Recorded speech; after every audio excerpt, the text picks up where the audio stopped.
ونستعينه ونستغفره ونؤمن به ونتوكل عليه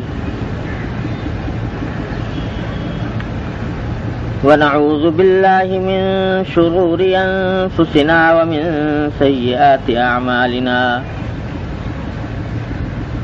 من يهده الله فلا مضل له ومن يضلله فلا هادي له وأشهد أن لا إله إلا الله وحده لا شريك له وأشهد أن سيدنا وسندنا ونبينا ومولانا محمدا عبده ورسوله صلى الله تعالى عليه وعلى آله وأصحابه وبارك وسلم تسليما كثيرا. أما بعد فأعوذ بالله من الشيطان الرجيم. بسم الله الرحمن الرحيم. لن ينال الله لحومها ولا دماؤها ولكن يناله التقوى منكم. آمنت بالله صدق الله مولانا العظيم وصدق رسوله النبي الكريم ونحن على ذلك من الشاهدين والشاكرين والحمد لله رب العالمين.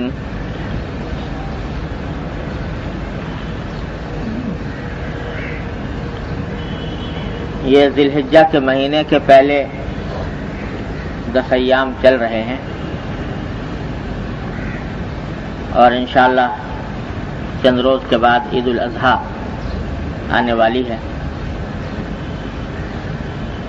جس میں اللہ تبارک و تعالی نے قربانی کی عبادت ہمارے آپ کے لیے مشروع کی ہے. اس لیے خیال ہوا کہ آج جو موضوع چل رہا تھا اس سے ذرا ہٹ کر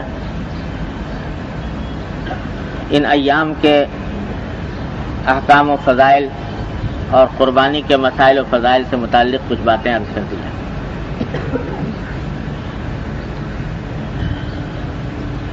اللہ تبارک و تعالی ہم سب کو اس پر عمل کرنے کی توفیق عطا فرمائے. یہ عشرہ جو ذی الحجہ کے چاند دیکھ کر شروع ہوا اور عید الاضحیٰ پر جا کر اس کی تکمیل ہوگی،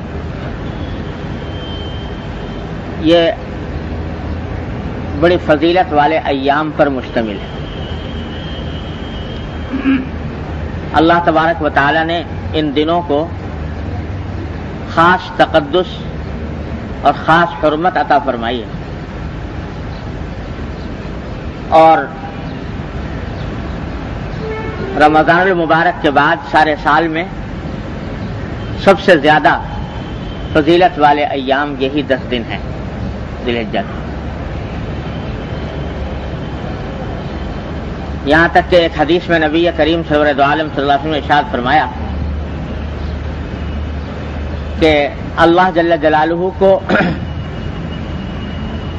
جتنی اس عشرے میں جتنی عبادت پسند ہے اپنی، اور دنوں میں اتنی پسند نہیں.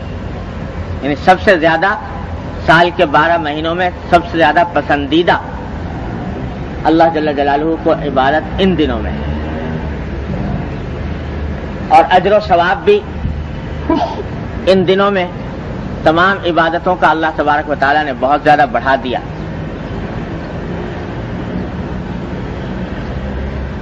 اسی حدیث میں ارشاد ہے کہ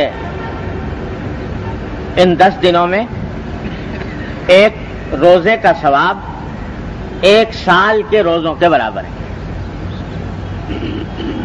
اور 1 رات کا قیام، یعنی 1 رات میں اللہ جل جلالہ کے حضور حاضر ہو کر نفلیں پڑھنا، عبادت کرنا، یہ لیلۃ القدر کے ثواب کے برابر ہے.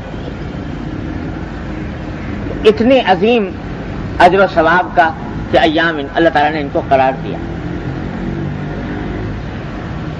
اور یہ در حقیقت سب بہانے ہیں اللہ جل جلالہ کی رحمت کے اپنے بندوں کو نوازنے کے لیے. دن تو سارے ایک جیسے ہیں، وہی سورج نکلتا ہے، وہی سورج غروب ہوتا ہے، سارے اوقات ویسے ہی آتے ہیں، سب اللہ کے بنائے ہوئے ہیں. لیکن اپنے بندوں کو نوازنے کے لیے اللہ تبارک و تعالی نے کسی خاص گھڑی، کسی خاص وقت کو اپنی رحمت سے خاص فضیلت عطا فرما دی، جس کا منشا یہ ہے کہ تاکہ میرے بندے جو دن رات غفلتوں میں محو ہیں، دن رات اپنی دنیا سازی کی فکر میں ہیں، صبح سے لے کے شام تک دنیا ہی کی چکی دل و دماغ پر گھوم رہی ہے، تو ذرا ان کو تھوڑا سا شوق دلایا جائے کہ ان دنوں کے اندر ہم نے اتنی عظیم اجر و ثواب کی وعدے کر رکھے ہیں، تو اس کے بہانے شاید ان کی غفلت دور ہو جائے اور ہماری طرف کچھ رجوع ہو جائے. تو اس واسطے اللہ تبارک و تعالی نے مختلف ایام میں خصوصی ہدایات بھی دی، خصوصی فضیلتیں بھی رکھی. اور یہ گویا جیسے ہر تجارت میں اور ہر کاروبار میں ایک سیزن ہوتا ہے کہ اس کے اندر، اس سیزن کے اندر کاروبار بہت چلتا ہے، تو یہ اللہ تبارک و تعالیٰ کی نیکیوں کا سیزن ہے. سب سے بڑا سیزن رمضان مبارک کا مہینہ اور اس کے مختلف مظاہرے سال کے مختلف ایام کے اندر اللہ تعالیٰ نے کر رکھے ہیں. کبھی کہہ دیا کہ بھئی محرم کے دن بڑے فضیلت کے ہیں، کبھی کہہ دیا ذی الحجہ کے یہ دن فضیلت کے ہیں، کبھی کہہ دیا کہ بھئی شعبان کے فلاں تاریخ کو زیادہ فضیلت ہے. یہ سب اس لیے تاکہ اللہ کے بندوں کو شوق دلایا جائے کہ جو دن رات تمہارے فکر، تمہارے خیال، تمہاری سوچ، تمہاری دوڑ دھوپ سب یہ دنیا کے گرد گھوم رہی ہے، تو کسی وقت ذرا سا سوچ کر ان کے اللہ تبارک و تعالیٰ کی طرف رجوع کرنا ہے. تو وہ بہانے اپنی رحمت سے نوازنے کے. تو یہ بھی دن ایسا ہی ہے. میرے والد ماجد قدس اللہ علیہ وسلم فرمایا کرتے تھے اس قسم کے ایام کے مواقع پر کہ بھائی یہ تو لوٹ کا زمانہ ہے، لوٹ کا زمانہ ہے کہ آگے بڑھو اور لوٹو، اللہ تبارک و تعالیٰ کا ثواب ہے. تو اتنی فضیلت دے دی. وہی روزہ عام دنوں میں رکھو تو اس کا ایک روزے کا ثواب، اور وہی روزہ ان دنوں میں رکھو تو اس میں اللہ تبارک و تعالیٰ سال بھر کے روزوں کا ثواب دے رہے ہیں. وہی عبادت عام راتوں میں کرو لیکن ان راتوں میں کرو تو اللہ تبارک و تعالیٰ لیلۃ القدر کا ثواب عطا فرما رہے ہیں. لوٹ کا زمانہ. اور علماء کرام نے فرمایا کہ صرف انہی عبادتوں کے ساتھ خاص نہیں، روزے ہی کے ساتھ یا تہجد ہی کے ساتھ خاص نہیں، بلکہ جتنے نیکی کے اعمال ہیں، جتنے بھی مستحبات ہیں، نوافل ہیں کسی بھی قسم کے، ان کا اجر و ثواب اس زمانے کے اندر بڑھ جاتا ہے اور اس کے اوپر اللہ تبارک و تعالیٰ خصوصی کرم فرماتے ہیں، خصوصی فضل فرماتے ہیں. تو روزہ رکھنے کے اللہ تعالیٰ توفیق عطا فرمائے، بہت اچھا. رات کو جاگنے کی توفیق عطا فرمائے، بڑی نعمت. اور دوسرے نیک کام، تلاوت، ذکر، تسبیح اور صدقہ، خیرات، جتنے نیک کام ہیں، دین کا علم حاصل کرنا، دین کو پہنچانا، دین کی تبلیغ، جتنے بھی اعمال خیر ہیں ان سب کا ثواب اس زمانے کے اندر اللہ تبارک و تعالیٰ کی طرف سے بڑھا دیا جاتا ہے. تو اور کچھ بھی نہ ہو تو کم از کم آدمی اتنا ہی کرے کہ چلتے پھرتے، اٹھتے بیٹھتے زیادہ سے زیادہ اللہ تبارک و تعالیٰ کا ذکر کرے. اب اس میں تو کوئی محنت لگتی نہیں، کوئی روپیہ خرچ نہیں ہوتا، کوئی مشقت نہیں ہوتی. چلتے پھرتے عام دنوں کے مقابلے میں اس بات کی کوشش کرے کہ زبان اللہ جل جلالہ کے ذکر سے تر رہے، کلمہ طیبہ کثرت سے پڑھے، لا الہ الا اللہ محمد رسول اللہ، تسبیح کرے سبحان اللہ والحمد للہ ولا الہ الا اللہ واللہ اکبر، یہ کثرت سے پڑھے، سبحان اللہ وبحمدہ سبحان اللہ العظیم، استغفار، استغفر اللہ ربی من کل ذنب واتوب الیہ، درود شریف، یہ اس کی کثرت رکھے، اٹھتے بیٹھتے چلتے پھرتے، تو ان ایام سے کچھ نہ کچھ تو فائدہ اٹھائے۔ اللہ تبارک و تعالیٰ کی رحمت لٹ رہی ہے اور اس کے دروازے کھلے ہوئے ہیں، دعوت عام ہے، تو اس سے منہ موڑ کر اپنے اس کی طرف دھیان نہ دینا بڑی ناقدری، بڑی ناشکری کی بات۔ کم از کم اتنا تو کر لے کہ چلتے پھرتے اٹھتے بیٹھتے اللہ تبارک و تعالیٰ کا ذکر کرے۔ اور جیسے پہلے بھی عرض کر چکا ہوں کہ اللہ تبارک و تعالیٰ نے اپنے ذکر کو ایسا آسان کر دیا اپنے بندوں کے لیے کہ جس کی کوئی حد و نہایت ہی نہیں۔ کچھ ٹھکانہ ہے اس کرم کا کہ کوئی شرط نہیں لگائی ذکر کرنے کے لیے، یعنی یہ شرط نہیں کہ قبلہ رو ہو، یہ شرط نہیں کہ مصلی میں بیٹھو، یہ شرط نہیں کہ یہاں تک کہ یہ بھی شرط نہیں کہ وضو ہو۔ وضو کیا، غسل کی بھی شرط نہیں لگائی میرے اللہ تبارک و تعالیٰ نے۔ یعنی اگر کوئی شخص اچھا ہے ذکر کے لیے کہ آداب میں سے ہے کہ وضو کر کے آدمی ذکر کرے، لیکن اگر کوئی شخص وضو کی حالت میں نہیں ہے بلکہ غسل کی حالت میں بھی نہیں، حالت جنابت ہی میں، اس وقت میں بھی اللہ تبارک و تعالیٰ نے ذکر پر پابندی نہیں۔ خواتین کے لیے زمانے مخصوص آتے ہیں جن میں نمازیں ان کے لیے پڑھنا جائز نہیں، روزے رکھنا ان کے لیے جائز نہیں، تلاوت کرنا ان کے لیے جائز نہیں، لیکن اللہ کا ذکر اور تسبیح اس پر اس زمانے میں بھی پابندی نہیں لگائی اللہ تبارک و تعالیٰ نے۔ کسی حالت میں ہو، پاک ہو ناپاک ہو، کسی حالت میں ہو، ہمارا نام لے لو۔ یعنی حق تو یہ تھا کہ ہم جیسے انسانوں کو ان گندی زبانوں سے اللہ جل جلالہ کے نام لینے کی اجازت بھی نہ ہوتی، لیکن اس کریم کی بارگاہ ہے، اس نے اپنا نصیبیہ کے نام لینے کی اجازت دی، کوئی شرط نہیں لگائی، کسی حالت میں ہو ہمیں پکار لو۔ کوئی ضروری نہیں کہ بیٹھ کے ہی کرو، کھڑے ہو کے کر لو، چلتے ہوئے کر لو، بیٹھے ہوئے کر لو، لیٹے ہوئے کر لو۔ الذین یذکرون اللہ قیاما وقعودا وعلی جنوبہم، کھڑے بیٹھے لیٹے کسی حالت میں بھی ہو ہمیں پکار لو۔ اتنا آسان اللہ تعالیٰ نے بنا دیا اپنے ساتھ تعلق قائم کرنے کا۔ ذرا دیکھو دنیا میں بادشاہ اور حکمران جو ہوتے ہیں ان سے ملاقات کرنے کے لیے کیا کچھ پاپڑ انسان بیلتا ہے۔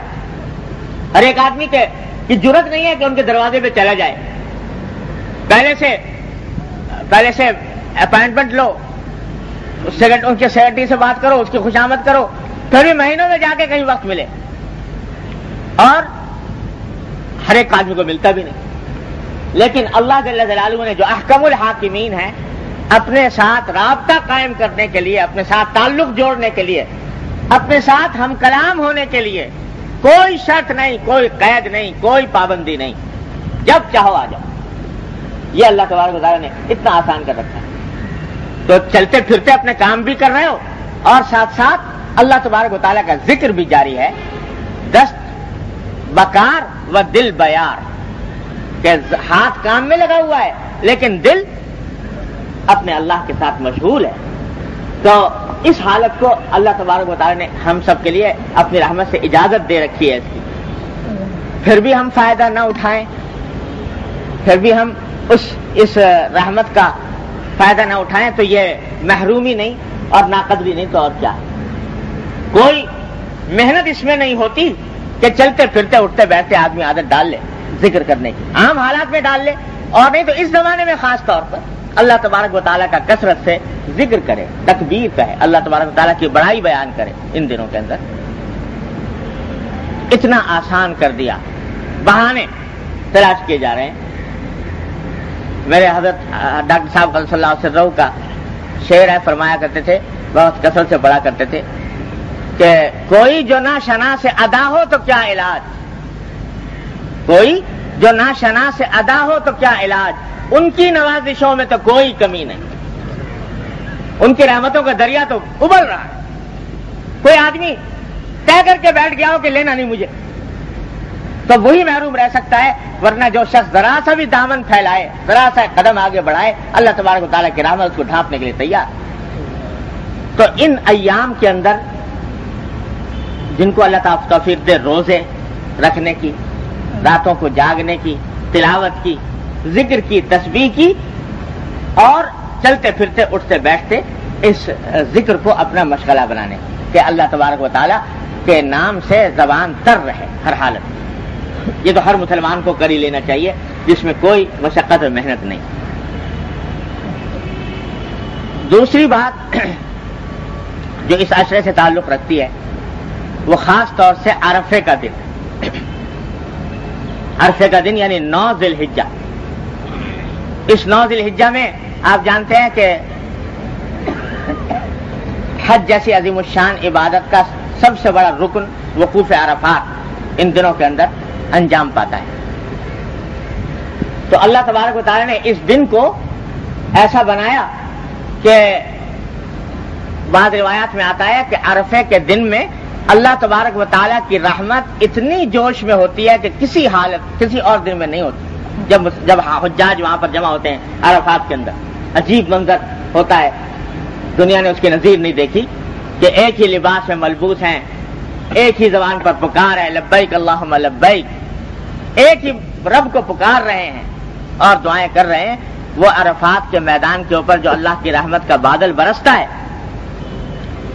اس بادل میں ہمیں آپ کو شریک کرنے کے لیے اللہ تبارک و تعالیٰ نے ہمیں بھی کچھ احکام دے دیے کہ بھئی تم وہاں پر پہنچ تو نہیں سکے اور اس دریائے رحمت میں غوطے نہیں لگا سکے وہاں پر, لیکن کچھ بدلیاں تمہارے پاس بھی بھیج دیتے ہیں جو تمہیں بھی سیراب کر جائیں. اور ان بدلیوں میں سے ایک یہ ہے کہ عرفے کے دن ایک تو فرمایا کہ روزہ رکھ لو.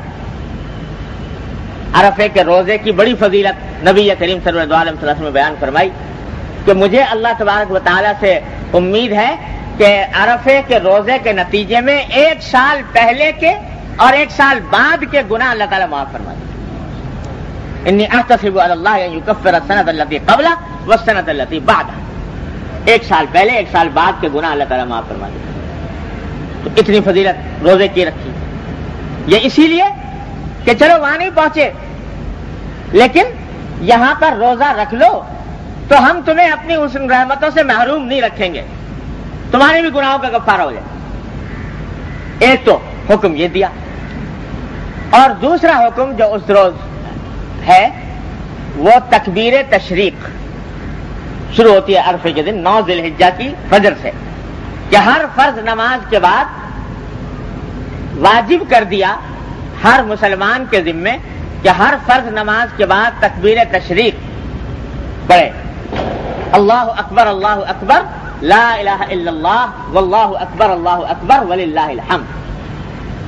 یہ تکبیر تشریق لازم کر دی عرفے کے دن سے اور 13 تاریخ کی عصر تک.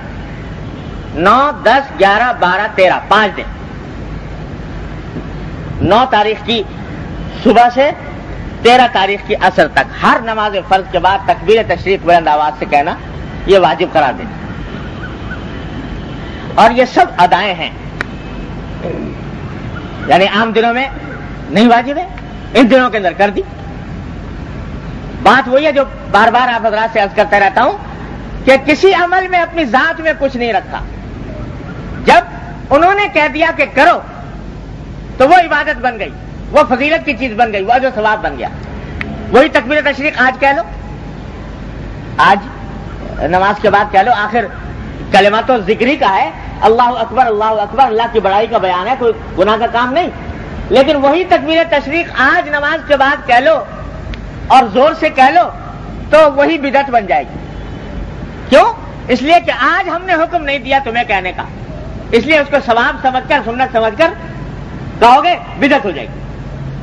لیکن اس دن ہم نے کہہ دیا کہ کرو, 9 تاریخ سے لے کر عصر تک, اس وقت کرو.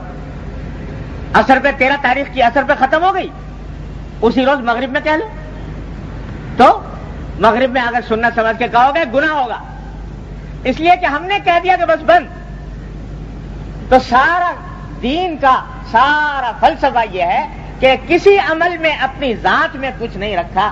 ہم جو کام کہتے ہیں وہ کرو, اس میں فضیلت ہے, اس میں اجر ہے, اس میں ثواب ہے.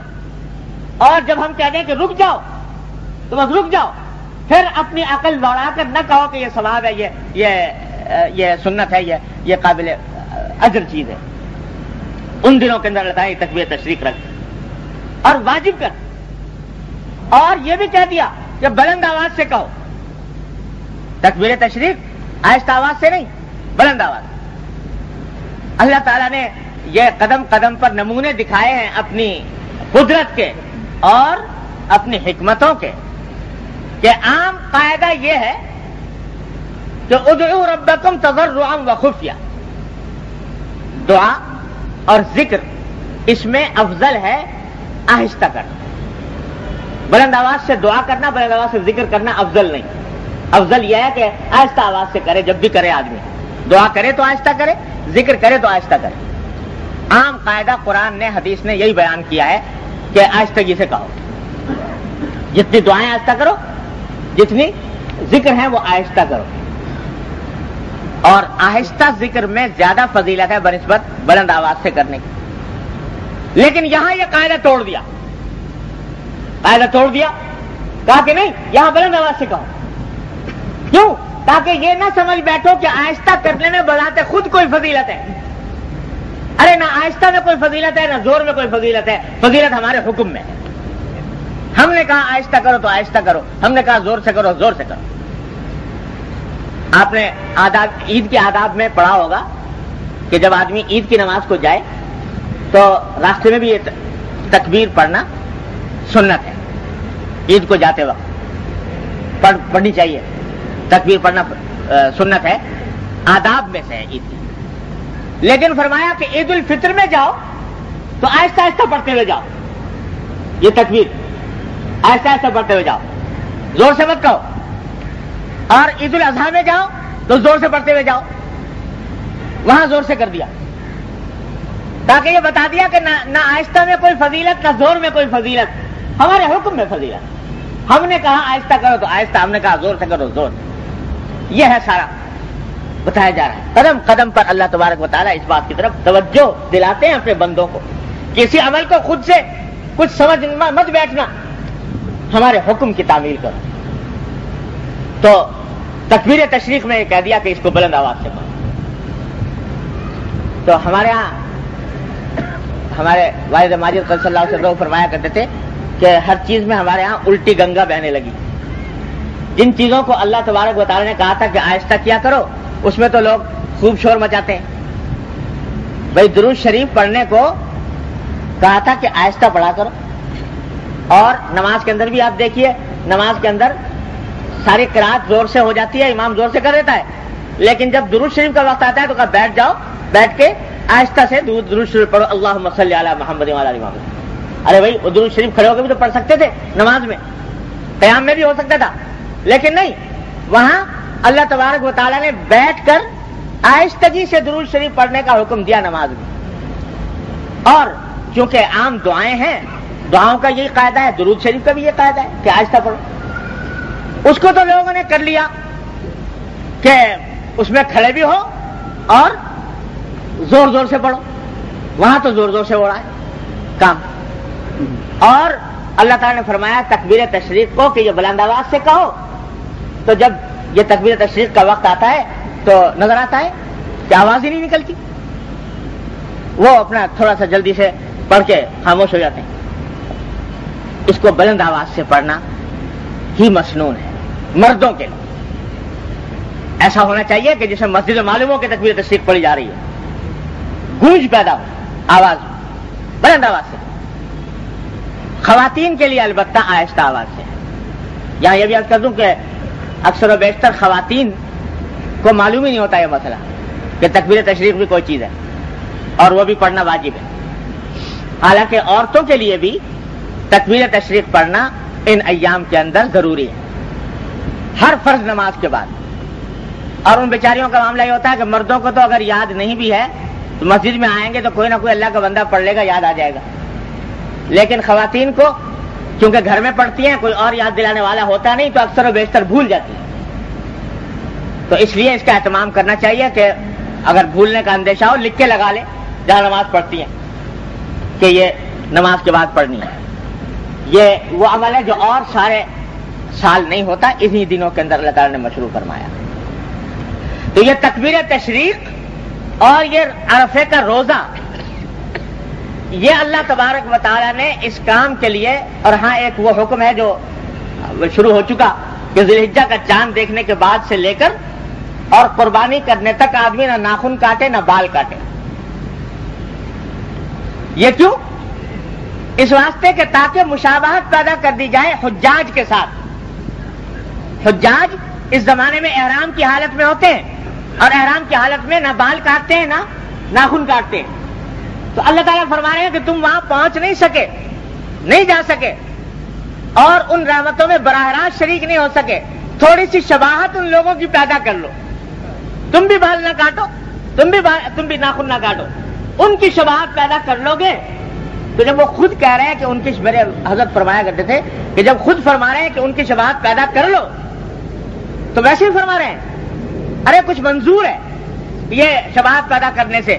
یہ پیدا کرنے سے منظور یہ ہے کہ جب رحمت کا بادل برسے ان عرفات والوں کے اوپر تو اس کے کچھ چھینٹے ہمارے آپ کے اوپر بھی پڑے. اللہ تبارک و تعالیٰ فرمایا اس شباہت کی بدولت. تو یہ ناخن نہ کاٹنا، یہ بال نہ کاٹنا، یہ عرفے میں روزہ رکھنا، یہ تکبیر تشریق، یہ سب اس کام کے بہانے ہیں کہ اللہ تبارک و تعالیٰ اس بات کے لیے بہانے بنا رہے ہیں کہ ان کو بھی نوازا جائے حجاج کرام کے ساتھ ساتھ. اللہ، میرے حضرت ڈاکٹر صاحب صلی اللہ علیہ وسلم فرمایا کرتے تھے کہ کیا یہ سمجھتے ہو کہ اگر ایک آدمی جو بڑا مالدار ہے اور پیسے کی وجہ سے چلا گیا حج کو، اور ایک بیچارہ ہے جس کے پاس پیسے نہیں، وسائل نہیں، جا نہیں سکا، تو کیا اللہ تبارک و تعالیٰ اس تنگدست آدمی کو جو پیسوں کی وجہ سے نہیں جا سکا اس کو محروم کر دیں گے کہ نہیں یہ دولت تو حج کی اور حج کے فضیلت کی اور اس کے رحمت کی، یہ دولت تو صرف پیسے والوں کو ملے گی، اب بے پیسے والے محروم رہیں گے؟ یہ ہو سکتا ہے؟ اللہ تبارک و تعالیٰ سے ممکن ہے کہ وہ پیسے والوں کو نواز دے، بے پیسے والوں کو محروم کر دے. فرمایا کرتے ہیں کہ یہ بات نہیں ہو سکتی، ممکن ہی نہیں ہے. اس واسطے اللہ تبارک و تعالیٰ جو نہیں جا سکا اس کو بھی ان احکام کے ذریعے ان فضائل میں شریک فرما رہے ہیں. یہ سوچ کے اگر کرو اس عشرہ ذی الحجہ کے یہ اعمال کہ اللہ تبارک و تعالیٰ ہمیں ان رحمتوں میں شریک کرنا چاہتے ہیں تو پھر دیکھو کہ اس کے اندر کیسا لطف محسوس ہوتا ہے. اللہ تبارک و تعالیٰ عطا فرما دے.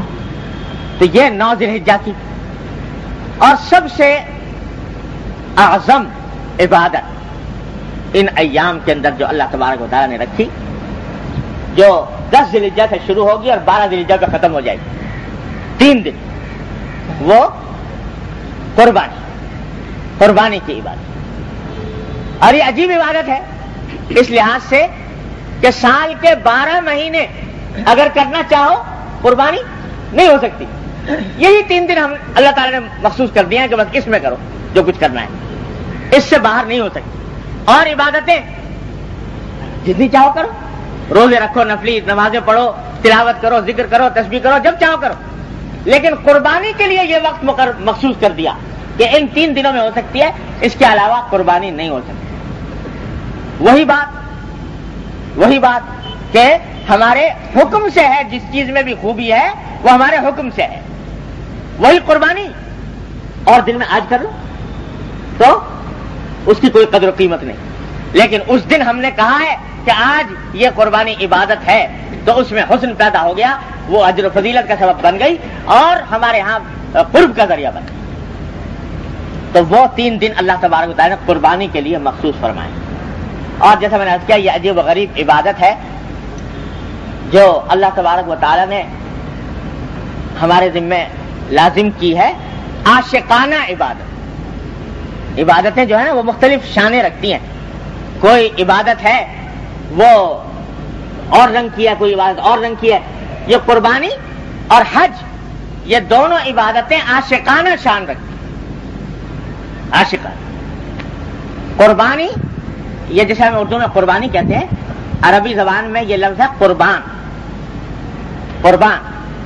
اور قربان کے معنی ہے وہ چیز جس سے قرب حاصل کیا جائے، قرب سے نکلا ہے. تو قربان یعنی قرب حاصل کرنے کا ذریعہ، یعنی اللہ جل جلالہ کا قرب حاصل کرنے کا ذریعہ، اللہ تبارک و تعالیٰ کا تقرب حاصل کرنے کا ذریعہ. تو یوں تو ہر عمل جو بھی نیک عمل ہے وہ اللہ تعالیٰ کا قرب حاصل کرنے کا ذریعہ ہے، لیکن خاص طور سے قربان کہا جاتا ہے کہ کوئی نذرانہ پیش کرے کسی بڑے کو اس غرض سے تاکہ اس کی رضامندی حاصل کی جائے، اس کا قرب حاصل کیا جائے، اس نذرانے کو کہتے ہیں قربان۔ اور قرآن کریم سے معلوم ہوتا ہے کہ یہ قربانی کی عبادت شروع ہی سے اللہ تبارک و تعالیٰ نے مشروع فرمائی ہے۔ حضرت آدم علیہ السلام کے زمانے میں حضرت آدم علیہ السلام کے بیٹوں کا قصہ قرآن شریف میں ہے کہ حابیل اور قابیل دو بیٹے تھے، دونوں نے قربانی دی تھی۔ قرآن کریم میں اس کا ذکر ہے، اذ قربا قربانا فتقبل من احدهما ولم يتقبل من الاخر۔ قابیل نے بھی قربانی پیش کی، حابیل نے بھی پیش کی، اور بعض روایات میں آتا ہے کہ حابیل نے تو ایک دمبا یا بکرا قربانی کے لیے پیش کیا تھا، اور قابیل نے ایک وہ کچھ خدا نے گندم کے خوشے لے جا کے رکھ دیے۔ تو ایک کی قربانی اللہ نے قبول فرما لی، حابیل کی قربانی، اور قابیل کی قربانی قبول نہیں فرمائی، اور اسی پر اس کو غصہ آ گیا اور اس نے حابیل کو قتل کر ڈالا۔ پہلا قتل انسان کی تاریخ میں وہی ہوا، لیکن اس میں قرآن کریم نے ذکر کیا ہے کہ دونوں نے قربانی پیش کی تھی۔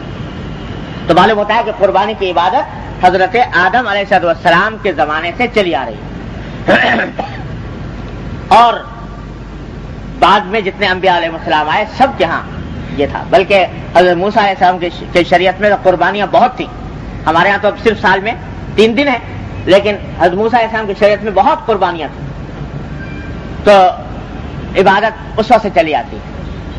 نبی کریم سرور دو عالم صلی اللہ علیہ وسلم کی شریعت میں بھی قربانی کو برقرار رکھا گیا، اس فرق کے ساتھ کہ اور شریعتوں کے اندر قربانی ایک تو بہت سے ایام کے اندر تھی، اور جب چاہے آدمی قربانی کر سکتا تھا، لیکن اس شریعت میں قربانی کو خاص کر دیا گیا ان 3 دنوں کے ساتھ۔ اور ایک اور نعمت اس امت کے واسطے یہ عطا فرمائی گئی کہ پہلے زمانے میں جو قربانیاں ہوتی تھیں تو ان کا طریقہ یہ تھا، قرآن کریم کے سے معلوم ہوتا ہے کہ جب کوئی شخص قربانی پیش کرنا چاہتا کسی جانور کی، کسی اور چیز کی، تو اس کو لے جا کر رکھ دیتا تھا وہاں کسی میدان میں یا کسی پہاڑ کی چوٹی پر، اور پھر آسمان سے ایک آگ آتی تھی جو اس کو کھا لیتی تھی، جلا دیتی تھی۔ آسمان سے آگ آئی اور جلا دیا تو یہ اس بات کی علامت ہے کہ اللہ تبارک و تعالیٰ کیا وہ قربانی قبول ہوگی، اور اگر آسمان سے آگ نہ آئی تو اس بات کی علامت تھی کہ اللہ کے یہاں قبول نہیں ہے، وہیں پڑی رہ جاتی۔ یہ طریقہ تھا قرآن کریم میں، حتی یأتینا بقربان تاکلہ النار، قرآن کریم نے اسی کا ذکر فرمایا۔ یہ طریقہ ساری امتوں کے اندر چلا آتا تھا۔ تو گویا جس چیز کی قربانی انسان پیش کر رہا ہے وہ اس قربانی کے اس جانور سے خود فائدہ اٹھانا، اس کا گوشت خود کھانا یہ جائز نہیں تھا، اور بظاہر عقل کی بات بھی ہے۔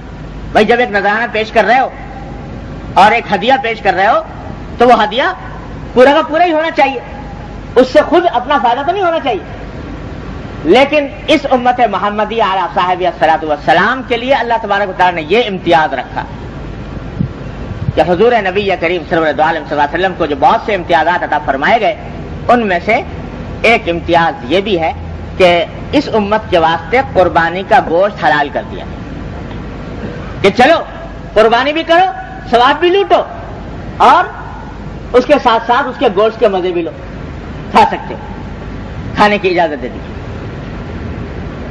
ایک حدیث میں ہے کہ نبی کریم صلی اللہ علیہ وسلم نے فرمایا کہ چند باتیں ایسی ہیں جو مجھے عطا کی گئیں، مجھ سے پہلے کسی امت کو عطا نہیں کی گئی۔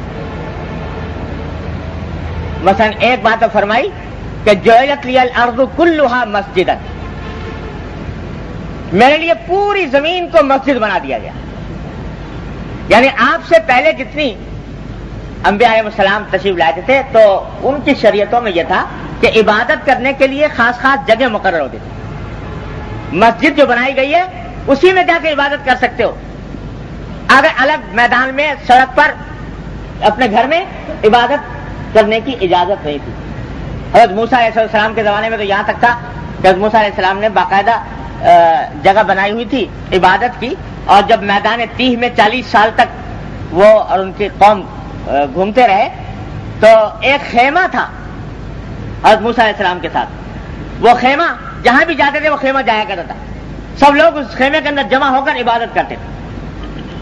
تو کسی بھی امت کے لیے اور جگہوں پر عبادت کرنے کی اجازت نہیں تھی, لیکن یہ حضور نبی کریم سرور دو عالم صلی اللہ علیہ وسلم کا امتیاز ہے جو فرمایا کہ میرے لیے ساری زمین کو مسجد بنا دیا اللہ تبارک و تعالی, جہاں چاہو کھڑے ہو کر عبادت کر لو, جس جگہ وقت آ جائے کھڑے ہو جاؤ, اذان دو اور تکبیر کہو اور اللہ اکبر, نماز شروع کر دو. اس کے لیے مسجد جانا ہی ضروری نہیں.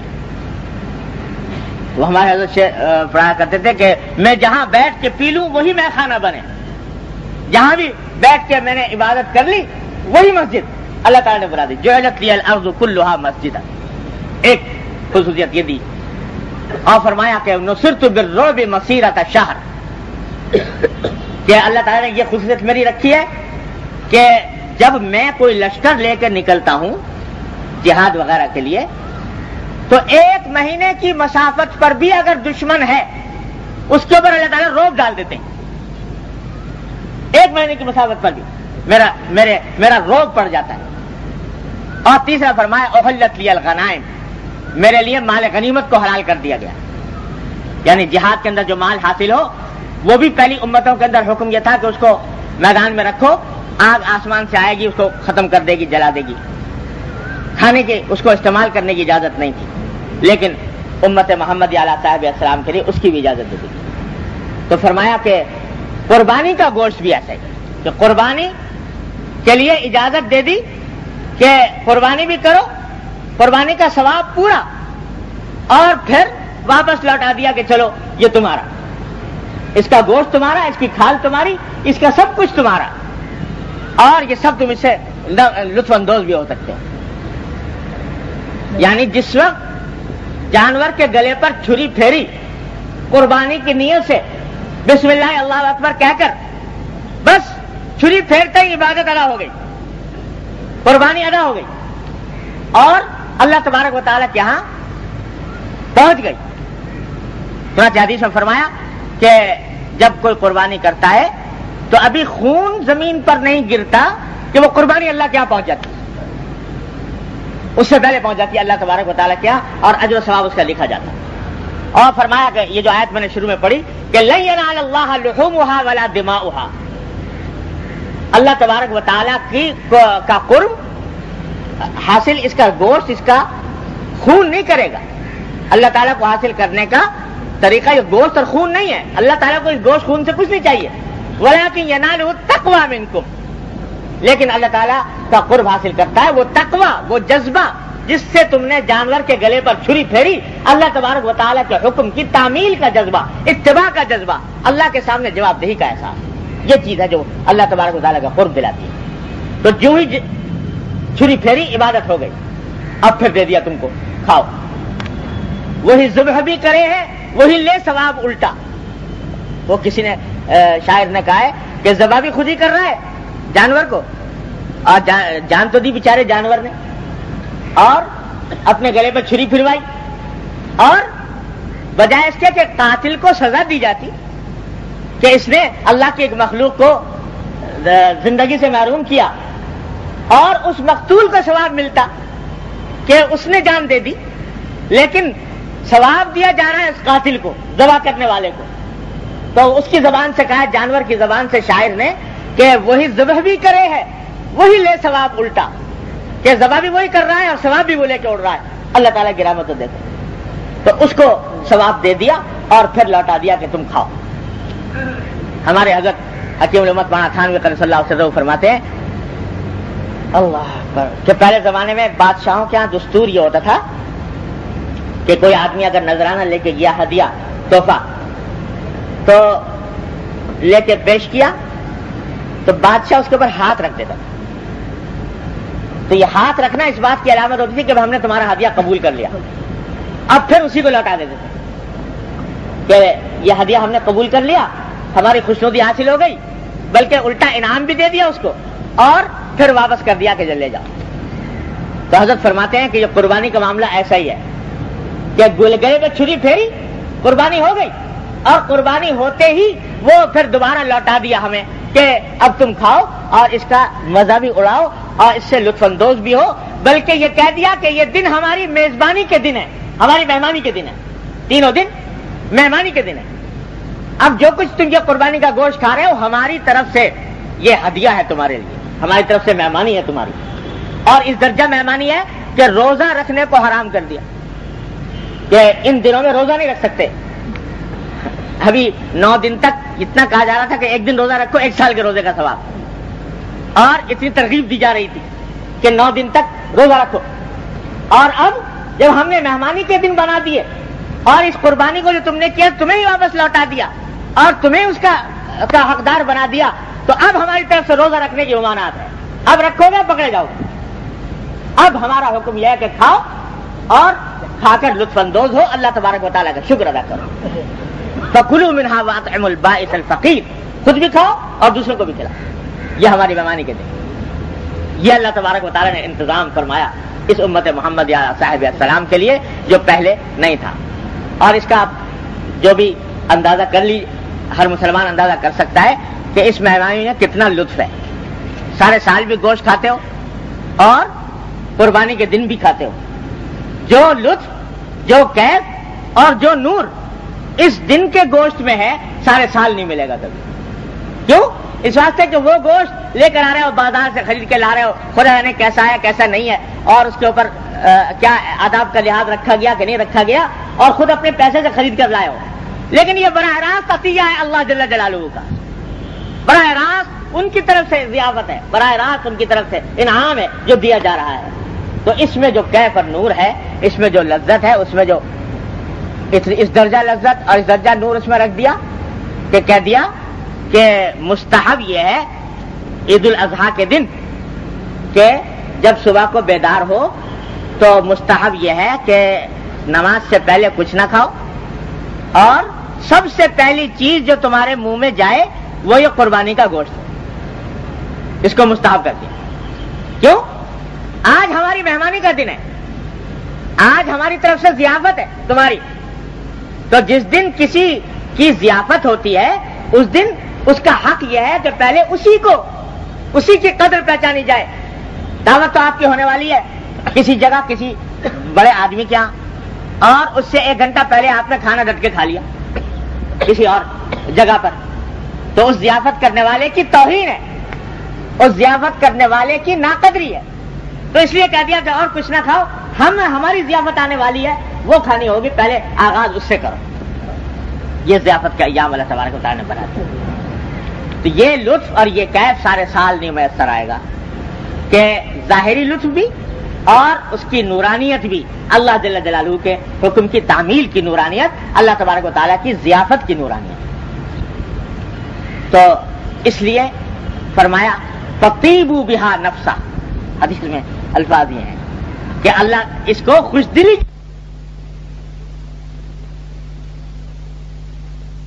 کے ساتھ اللہ تعالیٰ نے یہ کر دیا. یہاں تک فرما دیا کہ اگر بالفرض یوں، ویسے تو مستحب یہ ہے کہ آدمی قربانی کے مشہور ہے کہ 3 حصے کرے، ایک حصہ خود، ایک حصہ عزیز رشتہ داروں کے لیے، ایک حصہ فقراء کے لیے. مستحب یہ ہے. لیکن اگر بالفرض سارا جانور خود بھی کھا لے اور کسی کو 1 بوٹی بھی نہ دے، فرض کرو، تو بھی قربانی میں کوئی فرق نہیں آتا. قربانی ہو گئی، جب گلے پہ چھری پھر گئی تو قربانی ہو گئی. اور آج کے دن فرما دیا ان دنوں کے اندر کوئی عبادت، کوئی عمل اللہ تبارک و تعالیٰ کو خون بہانے سے زیادہ پسند نہیں. قربانی چاہے فرض ہو، واجب ہو، چاہے نفلی ہو. اور حضور نبی کریم سرور دو عالم صلی اللہ علیہ وسلم کہ قربان جائیں کہ آپ نے اپنی امت کے ان افراد کے لیے جو قربانی کی استطاعت نہیں رکھتے ان کو بھی اس عبادت سے محروم نہیں فرمایا کہ اپنی قربانی تو فرمائی ہی، ایک مینڈا قربان فرمایا اور اس کے لیے فرمایا کہ یا اللہ یہ میں مینڈا اپنی امت کے ان لوگوں کی طرف سے قربان کر رہا ہوں کہ جو قربانی جو نہیں کر سکتے ان کی طرف سے قربانی کر نبی کریم صلی اللہ علیہ وسلم، تو ان کو بھی اللہ تعالیٰ نے اس عبادت سے محروم نہیں کیا۔ تو بھائی یہ اتنی فضیلت والی عبادت ہے جو آنے والی ہے، اس کو خوشدلی کے ساتھ اور ذوق و شوق کے ساتھ اس کی قدر پہچان کر انجام دینا چاہیے۔ واجب ہر اس شخص کے ذمہ ہے یہ قربانی کہ جو صاحب نصاب ہو۔ صاحب نصاب کے معنی یہ کہ 52.5 تولے چاندی یا اس کی قیمت کی نقدی یا اس کی قیمت کا زیور یا اس کی قیمت کا سامان تجارت یا اس کی قیمت کا ضرورت سے زائد سامان گھر کا ہو تو قربانی واجب ہو جائے۔ یہ مسئلہ بھی بہت سے لوگوں کو معلوم نہیں ہوتا، اس واسطے اس کو سمجھنے کی بھی ضرورت ہے دوسروں تک پہنچانے کی بھی، کہ لوگ سمجھتے ہیں کہ قربانی اسی کے ذمہ واجب ہوتی ہے جس پر زکوٰۃ آتی ہے، لیکن یہ بات صحیح نہیں ہے۔ زکوٰۃ کے لیے ضروری ہے کہ سال گزرے، زکوٰۃ کے لیے یہ ضروری ہے کہ مال نامی ہو، یعنی صرف نقدی ہوگی یا زیور ہوگا یا سامان تجارت ہوگا۔ اگر ضرورت سے زائد گھر میں سامان پڑا ہوا ہے اس کے اوپر زکوٰۃ نہیں آتی، لیکن قربانی ضرورت سے زائد سامان کے اوپر بھی ہوگی۔ اگر گھر میں ضرورت سے زائد سامان ہے اور وہ 52.5 تولے چاندی کی قیمت تک پہنچ جاتا ہے، جو میرے خیال میں آج کل ہوتی ہوگی 3,500 ہزار کے قریب، تو اتنا اگر پہنچ جائے تو اس کے اوپر قربانی واجب ہو جاتی ہے۔ اب میں عرض کر رہا تھا کہ آج کل ایک بلا آ گئی ہے ہر گھر میں، ٹی وی۔ وہ ہے تو بلا، یعنی اس لحاظ سے کہ اس نے پتہ نہیں کتنے مفاسد اور کتنے فتنے اس نے پیدا کیے ہیں، گھر میں رکھنے کی چیز نہیں ہے۔ لیکن اگر کسی گھر میں موجود ہے تو جو شخص اس کا مالک ہے اس کے ذمہ قربانی واجب ہے، چاہے نقد اس کے بعد 1 پیسہ نہ ہو۔ کیوں؟ اس واسطے کہ اس میں کیا شبہ ہو سکتا ہے کہ وہ ضرورت سے زائد سامان ہے۔ کوئی آدمی یہ کیسے کہہ سکتا ہے کہ وہ ضرورت کا سامان ہے، ضرورت سے زائد سامان ہے، اور جب ضرورت سے زائد ہے اور اس کی قیمت عموماً 3,500 سے کچھ زیادہ ہی ہوتی ہوگی، کیوں بھائی؟ 10,000 کم سے کم 3,000۔ ہاں تو 3,500 سے کیا کم ہوتی ہوگی؟ تو جی ہاں زیادہ ہوتی ہے۔ تو جب اتنی قیمت کا سامان ضرورت سے زائد گھر میں موجود ہے تو جس شخص کی ملکیت میں ہے وہ اس شخص کی ملکیت میں ہے، جس شخص کی ملکیت میں ہے وہ نہ تو زکوٰۃ لے سکتا ہے اور نہ اور قربانی اس کی ذمہ واجب ہو جاتی ہے، چاہے ٹی وی بیچ کے کرے، کچھ کرے، جس طرح چاہے کرے، لیکن قربانی واجب ہے اس کے ذمہ، اس واسطے کہ ضرورت سے زائد سامان اس کے ذمہ ہے۔ اس مسئلے سے اتنی غفلت ہے کہ جس کی کوئی حد و حساب نہیں۔ ہر آدمی نے آج کل مسئلے اپنے خود گھر رکھے ہیں، دماغ میں یہ آ گیا کہ بھائی جب بہت کچھ پیسہ ہوگا تو پھر قربانی واجب ہوتی ہوگی، لیکن مسئلہ میں نے عرض کر دیا، اگر ضرورت سے زائد سامان بھی ہو 3,500 روپے کا تو قربانی واجب ہے، اس کو چھوڑنا جائز ہے۔ ہاں جس کی ملکیت میں ہے اس کے اوپر واجب ہے۔ یہ اس مسئلے کے اندر بھی اکثر غلط فہمی رہتی ہے لوگوں کو کہ لوگ سمجھتے ہیں کہ بس گھر میں ایک آدمی نے کر لی بس چھٹی ہو گئی، جو سربراہ خاندان ہے اس نے قربانی دے دی بس ہو گیا۔ لیکن خوب سمجھ لیجئے کہ ہر آدمی کا الگ اعتبار ہے، ہر بالغ مرد بالغ عورت اس کے اوپر الگ سے قربانی واجب ہے۔ جتنے گھر میں صاحب نصاب ہوں گے ان سب پر الگ الگ قربانی واجب ہوگی۔ یہ نہیں ہے کہ باپ نے ادا کر دی تو بیٹے سے بھی ادا ہو گئی، شوہر نے کر دی تو بیوی سے بھی ادا ہو گئی۔ جس طرح باپ کے نماز پڑھنے سے بیٹے کی نماز نہیں ہوتی جب تک کہ بیٹا الگ نہ پڑھے، باپ کے روزہ رکھنے سے بیٹے کا روزہ نہیں ہوتا، شوہر کے روزہ رکھنے سے بیوی کا روزہ نہیں ہوتا، اسی طرح قربانی بھی ہر ایک کی الگ الگ ہے۔ جس کی ملکیت ہے اس کے حساب سے قربانی جس کی ملکیت میں ہوگا۔ اگر شوہر بھی صاحب نصاب ہے، بیوی بھی صاحب نصاب ہے تو دونوں پر الگ الگ قربانی واجب ہے۔ باپ بھی صاحب نصاب ہے، بیٹا بھی صاحب نصاب ہے تو دونوں پر الگ الگ قربانی واجب ہے. یہ سمجھنا کہ ایک ادا ہو جائے گی یہ درست نہیں. اور بعض یہاں تک ہو گئے ہیں، یعنی جہالت اس درجہ عام ہو گئی ہے. پچھلے سال ایک صاحب نے باقاعدہ مسئلہ مجھ سے پوچھا کہ صاحب وہ ہمیں یہ تو پتا نہیں تھا کہ بیوی اور شوہر کا الگ الگ ہوتا ہے حساب کتاب، لہذا ہم نے یہ کیا کہ ایک بکرا لے آئے اور ہم نے نیت یہ کر لی کہ دونوں کی طرف سے آئی، میاں کی طرف سے بیوی کی طرف سے، دونوں کی طرف سے ہم نے قربانی کر لی ایک بکری. تو میں نے کہا بھائی وہ جو بکرا کیا وہ بھی ایک کی بھی نہیں ہوئی، وہ بھی گیا، اس واسطے کہ بکرے کے اندر ایک سے زیادہ کی شرکت ہو نہیں سکتی. اور یہ قاعدہ ہے کہ جانور میں اگر ایک بھی آدمی زیادہ شریک ہو جائے تو وہ پورے کی پوری قربانی ختم ہو جاتی. اور یہ بھی قاعدہ ہے کہ اگر جس میں 7 آدمی شریک ہو سکتے ہیں، گائے یا اونٹ وغیرہ، اس میں کوئی آدمی اگر ویسے ہی شامل ہو جائے کہ صاحب میں تو اس کا حصہ لے کے گوشت کھاؤں گا یا بیچوں گا، قربانی کی نیت نہ ہو، عبادت کی نیت نہ ہو، تو سب کی قربانی باطل، ایک کی بھی نہیں ہوگی. اگر ایک آدمی بھی ایسا گھس گیا جس کا مقصد قربانی یا عبادت نہیں تھی تو باقی سب کی قربانی گئی، ساری گائے جو ہے بیکار ہو گئی قربانی کے لحاظ. ہاں اگر عبادت مقصود ہو، عبادت چاہے دوسرے قسم کی ہو، مثلا ایک آدمی ہے وہ عقیقہ کرنا چاہتا ہے، 2 حصے اس نے عقیقے کے لے لیے اور باقی لوگ جو ہے قربانی کر رہے ہیں، تو چونکہ سب کا مقصد عبادت ہے، عقیقہ بھی ایک عبادت ہے، تو سب کا مقصد چونکہ عبادت ہے اس واسطے قربانی درست ہو جائے گی. لیکن محض گوشت کھانے کے لیے یا گوشت بیچنے کے لیے اگر کوئی آدمی شریک ہو گیا تو عبادت درست نہیں ہوگی، کسی کی بھی نہیں ہوگی. تو اتنی غفلت عام ہو گئی ہے، اتنی جہالت پھیل گئی ہے کہ موٹے موٹے مسئلے جو پہلے ہر آدمی کو معلوم ہوا کرتے تھے، اچھے اچھے پڑھے لکھے لوگ اس سے غافل. ایک صاحب اور تشریف لائے پچھلے سال، اور جو لوگ آ کے مسئلے پوچھتے ہیں اس سے پتہ چلتا ہے کہ معاشرہ کہاں جا رہا ہے. ایک صاحب تشریف لائے اور کہنے لگے صاحب وہ میں نے قربانی تو کی مگر یہ کہ میں نے حضور صلی اللہ علیہ وسلم کی طرف سے کی. میں نے کہا کہ میں اپنی طرف سے کیا کروں، حضور صلی اللہ علیہ وسلم کی طرف سے کرنے میں زیادہ فضیلت ہوگی، لہذا میں نے قربانی اپنی طرف سے نہیں کی، میں تو حضور اقدس صلی اللہ علیہ وسلم کی طرف سے کر لی. اور معلوم کرنا پوچھنا پتا چلا کہ ہر سال یہی کرتے ہیں، اپنی طرف سے نہیں کرتے اور حضور صلی اللہ علیہ وسلم کی طرف سے کرتے ہیں. تو جب اس طرح کی نفلی نیت جو آدمی کے ذمہ واجب ہے تو اس کو چاہیے کہ واجب کی نیت کرے کہ میں واجب کا ادا کرنا پہلے مقدم ہے، نہ یہ کہ نفلی.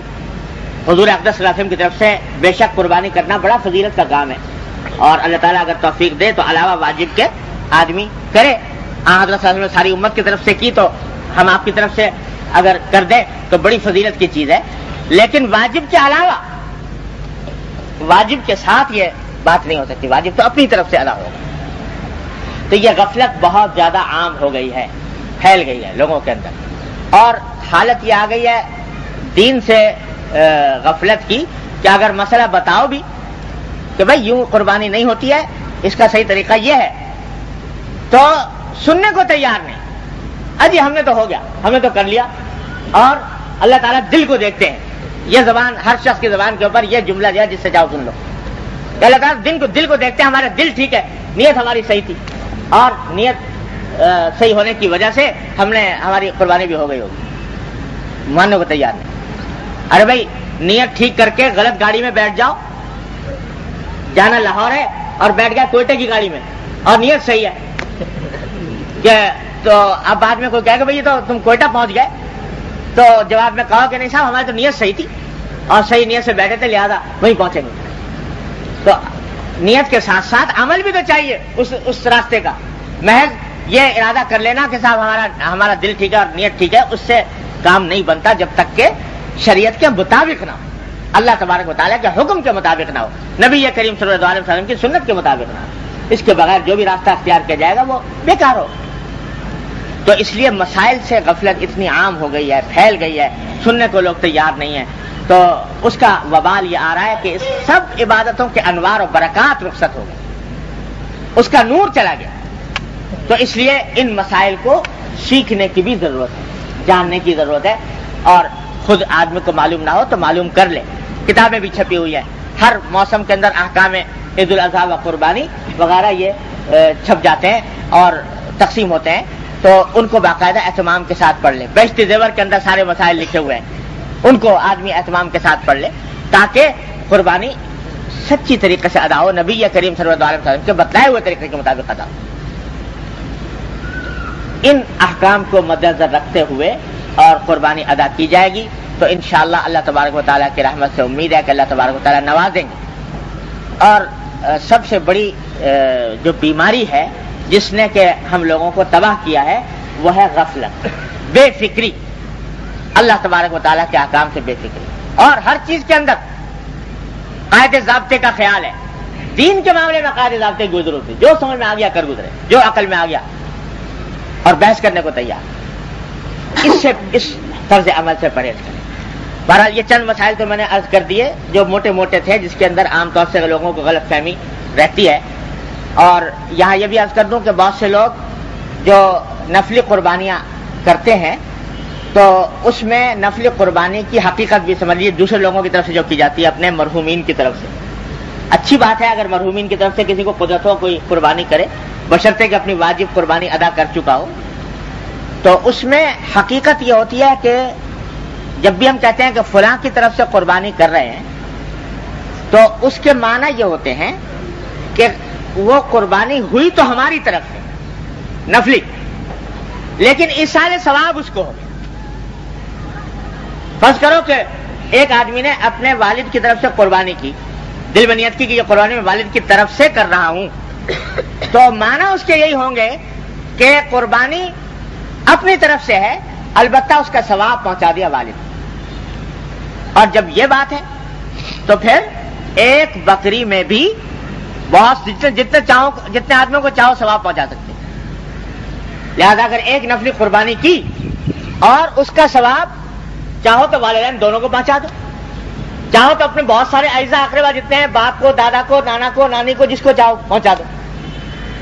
اور اسی کے اندر اگر چاہو تو اپنے بزرگوں میں سے کسی اور کو شریک کر لو، جتنے آدمی چاہیں ان کو پہنچایا جا سکتا ہے. یعنی یہ جو حکم ہے کہ بکرے میں ایک ہی آدمی ہوگا، اس کے معنی یہ ہے کہ قربانی ایک آدمی کی طرف سے ہو، لیکن ثواب کے اندر جتنے چاہوں کو شامل کر سکتے ہیں. اسی لیے میں نے آپ کو حدیث سنائی ابھی کہ نبی کریم صلی اللہ علیہ وسلم نے ایک مینڈا قربان کیا اور فرمایا کہ ھذا عمن لم یضحی من امتی، کہ میری امت میں سے جس نے قربانی نہیں کی ان سب کی طرف سے یہ مینڈا قربان کر رہا ہوں. تو معنی اس کے یہ ہے کہ وہ قربانی تو ہوئی حضور اقدس صلی اللہ علیہ وسلم کی طرف سے، لیکن اس کا ثواب سب کو پہنچ گیا. لہذا اگر کوئی آدمی ایک جانور نفلی کر کے اس میں اپنے مرحومین میں سے جتنوں کو چاہے وہ ثواب پہنچا سکتا ہے، اس میں کوئی ممانعت نہیں. اسی طرح ایک مسئلہ اور عرض کر دوں، یہ بھی آج کل بہت زیادہ لوگ پوچھتے ہیں اور اس میں غلط فہمی رہتی ہے.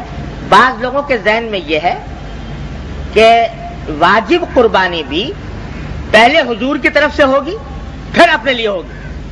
یہ بہت سے لوگوں نے مجھ سے پوچھا، یہ غلط فہمی ہے کہ واجب قربانی بھی کے اندر بھی ضروری ہے کہ پہلے حضور اقدس صلی اللہ علیہ وسلم کو ایصال ثواب کیا جائے اور پھر وہ اپنے لیے ہو. یہ بھی کوئی اصل نہیں، اس کی بھی کوئی اصل نہیں، یہ بے اصل بات ہے. اپنی واجب قربانی تو اپنی طرف سے ہوگی، اور اس میں صحیح قول کے مطابق ایصال ثواب بھی نہیں ہے. ایصال ثواب وہ نفلی قربانیوں کے اندر ہوتا ہے، اس میں چاہے جتنے چاہوں کو شامل کر سکتے، جتنوں کو چاہیں شامل کر سکتے. ایک اور بات آخر میں عرض کر دوں جو آج کل کے ماحول کے اندر بہت کثرت سے پھیلائی جا رہی ہے پروپیگنڈے کے طور پر، وہ یہ کہ صاحب قربانی سے زیادہ افضل ہے صدقہ. لہذا بہت سے لوگ کہتے ہیں کہ صاحب قربانی کرنے سے تو کوئی حاصل نہیں، گوشت آج اس زمانے میں بہت ہوتا ہے، فقیر لوگ لینے کو بھی بسا اوقات انکار کر دیتے ہیں، تو اس واسطے اس سے بہتر یہ ہے کہ صدقہ کر دیا جائے قربانی کے بجائے. تو یہ بھی بڑی سخت غلطی ہے، گمراہی ہے، اس واسطے کہ ایک عبادت کے بدلے دوسری عبادت انجام نہیں ہوتی جا سکتی. نماز کے بدلے روزہ نہیں ہو سکتا، روزے کے بدلے نماز نہیں ہو سکتی، زکوٰۃ کے بدلے اور کوئی چیز نہیں ہو سکتی. اسی طرح قربانی کے بدلے صدقہ نہیں ہوتا. اس میں البتہ کلام ہوا ہے فقہائے کرام نے اس پر بحث کی ہے کہ جب واجب قربانی آدمی کر چکا ہو تو اس کے بعد قربانی نفلی قربانی کرنا زیادہ افضل ہے یا صدقہ خیرات کرنا زیادہ افضل ہے؟ ایک آدمی کے پاس فرض کرو اپنی واجب قربانی تو کر لی، اب اس کے بعد 1000 روپے اس کے پاس ہیں اور اس کے سامنے دو راستے ہیں. ایک راستہ یہ ہے کہ 1000 روپیہ وہ کسی غریب فقیر کو دے دے، اس کے کام آ جائے، اور ایک راستہ یہ ہے کہ وہ 1000 روپے سے ایک نفلی قربانی کر لے. تو کون سا راستہ افضل ہے، کون سی بات افضل ہے؟ اس میں کلام ہوا ہے فقہاء کرام. بعض حضرات فقہاء فرماتے ہیں کہ صدقہ افضل ہے اور بعض کہتے ہیں کہ نفلی قربانی افضل ہے. لیکن قول فیصل اس بات میں یہ ہے کہ اگر آپ کے ماحول میں، آپ کے ارد گرد کوئی آدمی فوری ضرورت مند ہے پیسے کا، ایسا فوری ضرورت مند ہے کہ بہت سخت پریشانی کا شکار ہے، گھر میں کھانے کو پیسے نہیں ہیں، تو ایسی صورت میں نفلی قربانی کے بجائے صدقہ کرنا افضل ہے. لیکن جہاں ایسی صورت نہیں ہے تو وہاں ان دنوں کے اندر، ان 3 دنوں میں نفلی قربانی کا ثواب نفلی صدقے سے زیادہ ہے، اگر ایسی کوئی فوری ضرورت دائی نہ ہو جس جو آدمی ضرورت مند سامنے نہ ہو تو نفل قربانی کا ثواب زیادہ ہے. اس واسطے کہ حدیث میں فرمایا نبی کریم صلی اللہ علیہ وسلم نے کہ ان دنوں کے اندر اللہ تبارک و تعالیٰ کو کوئی عمل خون بہانے سے زیادہ پسندیدہ نہیں. تو اس واسطے یہ نفلی قربانی کی بھی بڑی فضیلت ہے صدقے کے مقابلے میں. ان چند مسائل، یہ تو چند موٹے موٹے مسائل تھے، اور باقی تفصیلات جو ہے وہ کتابوں سے، علماء سے معلوم کر کے ذوق و شوق کے ساتھ اس قربانی کو انجام دینا چاہیے. اللہ تبارک و تعالیٰ اپنی رحمت سے، اپنے فضل و کرم سے ان قربانیوں کو ہماری قبول فرمائے اور اس کی صحیح حقیقت ہمارے دلوں میں پیوست فرمائے. حقیقت وہی ہے جو پہلے عرض کر چکا ہوں کہ قربانی سے در حقیقت مقصود دل میں یہ جذبہ پیدا کرنا ہے کہ ہمارا حکم جب آ جائے تو پھر تمہاری مصلحت ہو نہ ہو، عقلی حکمت تمہاری سمجھ میں آئے نہ آئے، ہر حالت میں ہماری حکم کی تعمیل کرو. جیسے کہ ابراہیم خلیل اللہ علیہ السلام نے کی، بیٹے کو قربان کرنے کو تیار ہو گئے. یہ جذبہ در حقیقت پیدا کرنا مقصود ہے اس قربانی، اور یہ اگر پیدا ہو گیا تو روح قربانی کی حاصل، اور اگر یہ نہ پیدا ہوا تو اس کے معنی ہے کہ قربانی کی حقیقت ہم نے نہیں پہچانی. یہ ظاہری قربانی تو 3 دن ہے، لیکن اس کی روح سارے سال ہے کہ ہر وقت اس قربانی کے لیے تیار رہو کہ جب اللہ تعالیٰ کا حکم آ جائے تو سر تسلیم خم کرنا ہے، اپنی مفادات کو قربان کرنا ہے، اپنی مصلحتوں کو قربان کرنا ہے، دنیاوی فائدے کو قربان کرنا ہے اللہ تبارک و تعالیٰ کے حکم پر. اللہ تبارک و تعالیٰ اپنی رحمت سے ہمیں قربانی کی یہ حقیقت سمجھنے کی توفیق عطا فرمائے، اس کے اوپر عمل کرنے کی توفیق عطا فرمائے. دعا فرما لیجیے. اللہم صلی علی سیدنا مولانا محمد وعلی آل محمد کما صلیت علی ابراہیم وعلی آل ابراہیم انک حمید مجید. ربنا ظلمنا انفسنا وان لم تغفر لنا وترحمنا لنكونن من الخاسرين. ربنا ظلمنا انفسنا وان لم تغفر لنا وترحمنا لنكونن من الخاسرين. ربنا ظلمنا انفسنا وان لم تغفر لنا وترحمنا لنكونن من الخاسرين. ربنا آتنا في الدنيا حسنة وفي الآخرة حسنة وقنا عذاب النار. ربنا آتنا في الدنيا حسنة وفي الآخرة حسنة وقنا عذاب النار. یا ارحم الراحمین، اپنے فضل و کرم، اپنی رحمت سے ہمارے تمام گناہوں کو معاف فرما. یا اللہ ہمارے چھوٹے بڑے، اگلے پچھلے، خفیہ علانیہ، ہر طرح کے گناہوں کو معاف فرما. یا ارحم الراحمین، اپنی رحمت سے ہم سب کو اپنی مرضیات پر چلنے کی توفیق عطا فرما. یا اللہ اپنی رحمت سے، اپنے فضل و کرم سے ہماری مکمل مغفرت فرما. یا اللہ ہمارے گھر والوں کی، اعزاء، احباب، متعلقین سب کی مکمل مغفرت فرما. یا اللہ اپنی رحمت سے ہم سب کو اپنی رضا کاملہ عطا فرما. یا ارحم الراحمین، اپنی رحمت سے ہم کو اعمال صالحہ کی توفیق عطا فرما. یا اللہ اخلاق فاضلہ ہمیں عطا فرما، اخلاق رذیلہ سے ہماری حفاظت فرما. یا ارحم الراحمین، ہماری تمام ظاہری اور تیار کردہ علمی کیسٹ گھر، کیسٹ اور CD ملنے کا پتہ نوٹ فرما لیں. علمی کیسٹ گھر، دکان نمبر 5، فاطمہ پلازا، بالمقابل مدنی مسجد، پڈل B area, Karachi. Phone number 63708113.